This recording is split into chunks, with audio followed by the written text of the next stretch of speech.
సీతాకాంత్ ఉన్న పళంగా రామలక్ష్మికి కూడా చెప్పకుండా ఫంక్షన్‌లో మాయమైపోతాడు. సరాసరి నందినిని కలవడానికి తన ఇంటికి వెళ్తూ ఉంటాడు. ఈలోపు నందిని కూడా ఖచ్చితంగా సీత నా కోసం వస్తూ ఉంటాడు అని కలలు కంటూ ఎదురు చూస్తూ ఉంటుంది. అనుకున్న విధంగానే సీత బయలుదేరుతాడు.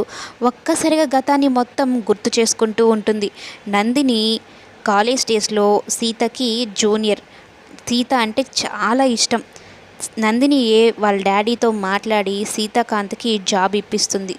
సీతాకాంత్ సిన్సియారిటీ కానీ, తన మంచితనం కానీ చూసి తను ప్రేమలో తనకు తెలియకుండానే పడిపోతుంది. సీత అంటే అంత పిచ్చి. సీత అనే పేరులోనే తనకి తెలియకుండానే ఎంతో గాఢంగా ప్రేమిస్తూ ఉంటుంది. అయితే సీత మాత్రం ఎంతవరకు ఉండాలో అంతవరకే ఉంటాడు. ఎప్పుడూ తన లిమిట్స్ అయితే అస్సలు క్రాస్ చేయడు.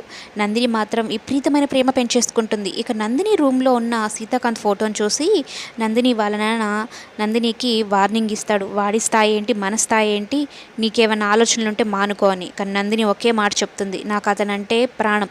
పెళ్లి చేసుకుంటే అతడినే పెళ్లి చేసుకుంటాను. లేకుంటే ఇలానే ఉండిపోతాను. లేదంటే చచ్చిపోతానని బెదిరిస్తుంది. ఇంకా కూతురు కోసం తగ్గుతాడనమాట.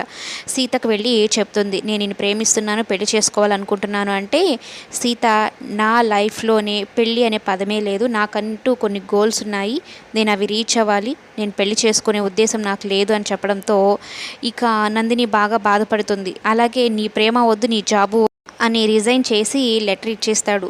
ఇక నందిని ఏం చెప్తుందంటే నువ్వెలాగా పెళ్లి చేసుకోను అంటున్నావో నేను కూడా నా లైఫ్‌లో ఏ అబ్బాయి నా లైఫ్‌లో ఉండాల్సిన ఏకైక మగవాడివి నువ్వే. అంతే అని చెప్పి వెళ్ళిపోతుంది. తను పెళ్లి చేసుకోకుండా అలానే జీవితాంతం